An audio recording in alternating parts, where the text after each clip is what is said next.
गोंडा से अमकेश्वर और फतेहपुर से श्याम तिवारी हमारे साथ जुड़े हैं। अमकेश्वर, दिन भर आपने क्या देखा, वो आंखों देखा हाल बताइए। हालांकि जिस तरीके से गोंडा में एक उम्मीद की जा रही थी कि बेहतर मतदान प्रतिशत होगा, वो निकलकर सामने नहीं आया। मौसम वजह या लोगों में वो दिलचस्पी नहीं। बातचीत के दौरान आपको क्या लगा? देखिए, गोंडा की अगर हम बात करें तो गोंडा में ओवरऑल गोंडा और कैसरगंज दोनों को मिलाकर के 53% मतदान हुआ है। और अभी हमारे जिलाधिकारी से भी बात हो रही थी तो जिलाधिकारी का भी ये कहना था कि जो है यहाँ पर चूंकि बाहर कामगार जो हैं, जो बाहर काम करते हैं, उनकी संख्या ज्यादा है। और गोंडा में ही उतरौला एक विधानसभा है, वो भी वहां पर सबसे कम प्रतिशत रहा। वहां पर 33-34% मतदान हुआ है लगभग। तो वो भी गोंडा के प्रतिशत को प्रभावित करता है। जो बाहर कामगार थे वो कामगार बाहर से आए नहीं मतदान करने, जिससे भी मतदान प्रतिशत प्रभावित हुआ है। और गर्मी के कारण भी लोग यहाँ पर मतदान करने नहीं निकले हैं। बड़ी संख्या में जो कामगार थे, कामगार के बाहर होने के कारण ये मतदान पे असर पड़ा है। कामगार के बाहर होने पर असर पड़ा है, लेकिन देखा जाए तो जिस तरीके से लोगों को वाकई वोटिंग करनी थी, जो गोंडा में भी मौजूद थे या कैसरगंज लोकसभा सीट पर भी जो मतदाता थे वो भी तो नहीं निकले। गर्मी एक वजह हो सकती है, हालांकि अगर अपने मताधिकार का इस्तेमाल करते तो वो वक्त निकालते, सुबह के वक्त जाते, शाम के वक्त जाते, लेकिन वो घरों से नहीं निकले। देखिए, अगर हम बात करें मतदान के सुबह से शाम तक के पैटर्न की, तो जो सुबह था, सुबह मतदान प्रतिशत बहुत ही अच्छा था। और सुबह मतदान प्रतिशत 25 से 26% सुबह 10-11 बजे तक ही हो गया था। लेकिन उसके बाद मतदान लगातार घटता चला गया, लोग घरों से बाहर नहीं निकले, जिसके कारण मतदान का प्रतिशत कम रहा। और ओवरऑल 53% गोंडा और कैसरगंज मिलाकर मतदान हुआ है। श्याम, फतेहपुर सीट का हाल बताइए।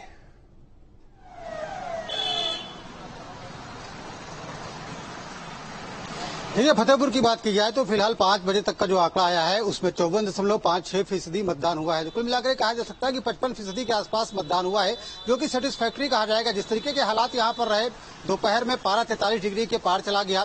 सुबह मतदान का पैटर्न ऐसा था कि सुबह ग्रामीण इलाकों में लाइन लगा करके मतदान हुआ है, तमाम केंद्रों पर देखने को मिला, लंबी लंबी लाइनें थी। लेकिन जब सूरज सिर पर चढ़ गया और पारा 43 डिग्री को पार कर गया तो उसके बाद मतदान केंद्रों में सन्नाटा छाया रहा। तमाम इक्का दुक्का लोग आते जाते रहे। लेकिन इसी दौरान कुछ तस्वीरें ऐसी देखने को मिली जो वाकई में लोगों को प्रेरित करने वाली थी। तमाम बुजुर्ग थे जो मतदान करने के लिए आ रहे थे, विकलांग थे वो मतदान करने के लिए आ रहे थे, और वो मैसेज दे रहे थे कि जो लोग ठीक ठाक हैं, युवा हैं, वो अपने घरों से निकले और अपने मताधिकार का प्रयोग करें। हमारे साथ स्थानीय संवाददाता कर्नल सिंह चतुर्वेदी जी भी हैं, जो तमाम जगहों पर गए, उन्होंने तमाम जगहों पर पोलिंग बूथ्स को देखा है। वो भी बताएंगे, अपनी जानकारी शेयर करेंगे कि क्या पैटर्न उनको देखने को मिला और मतदान का प्रतिशत जो 55% के आसपास है क्यों रहा, क्या उम्मीद की जा रही जिससे ज्यादा परसेंटेज हो सकता था यहाँ पर? देखिए, निश्चित तौर पे उम्मीद की जा सकती थी, लेकिन जो गर्मी का असर रहा, जो गर्मी का प्रभाव था वो इतना ज्यादा था कि उसको लेकर के आप स्वयं हमारे साथ हैं पूरे दिन। टेम्परेचर इतना ज्यादा था कि सुबह के समय तो मतदाता निकला है और अभी फिर वो बाहर आ रहा है वोट डालने के लिए। लेकिन गर्मी के चलते मतदान निश्चित तौर पर प्रभावित हुआ है और उसका असर इस मतदान में भी देखने को मिला है। फतेहपुर जिले की अगर बात की जाए तो किस तरीके के जागरूकता अभियान चलाए गए थे और देखने को भी मिला कि तमाम मतदान केंद्रों पर छाया की व्यवस्था नहीं थी, यहाँ तक कि पानी की व्यवस्था भी नहीं थी। तमाम जो कर्मचारी थे वही पानी के लिए परेशान नजर आए। तो ऐसे में क्या लगता है कि जिला प्रशासन की कोताही भी कहीं ना कहीं एक वजह हो सकती है?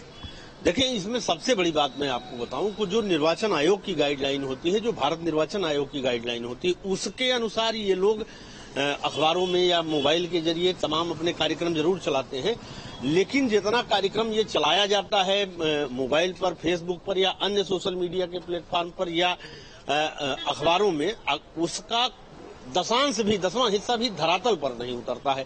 अगर शायद वो धरातल पर उतरे, लोगों को व्यवस्थाएं दी जाएं, लोगों के सुख दुख का हाल जाना जाए, या पानी, जैसे कि पानी की व्यवस्था हो, अन्य तमाम जरूरी चीजें हैं, तो निश्चित तौर पर मतदाता घरों से निकलेगा, वोट डालेगा, तब ये परसेंटेज जो डाउन जा रहा है ये स्थिति नहीं रहेगी। कुछ ऐसा भी लगता है कि साध्वी निरंजन ज्योति 2 बार से यहाँ पर सांसद थी, मंत्री रही, यहाँ पर अपेक्षाकृत लोगों के काम नहीं हो पाए, उनसे नाराजगी थी। तो ऐसे में भी जो वोटर था बीजेपी का, वो घर पे बैठ गया।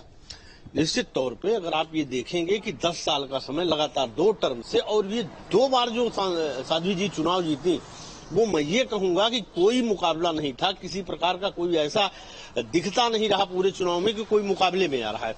पहली बार ऐसा हुआ है कि जो संसद के प्रति नाराजगी रही, 10 साल का वक्त बीता, तमाम लोग, बड़ी संख्या में मतदाता ऐसे हैं, ग्रामीण इलाकों के लोग हैं, शहरी इलाके के लोग हैं, जिन्होंने बड़ी अपेक्षाएं की इनसे कि कुछ न कुछ हमारा काम होगा, हमारे इलाके का विकास होगा, लेकिन वो पूरा नहीं हुआ, जिसके चलते परिणाम ये रहा कि इस बार संघर्ष है इस चुनाव में।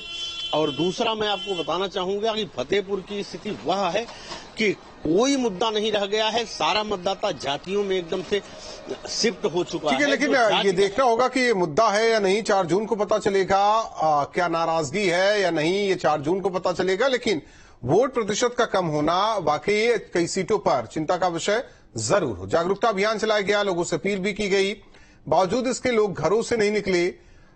वजह क्या है, इसे भी तलाशने की लगातार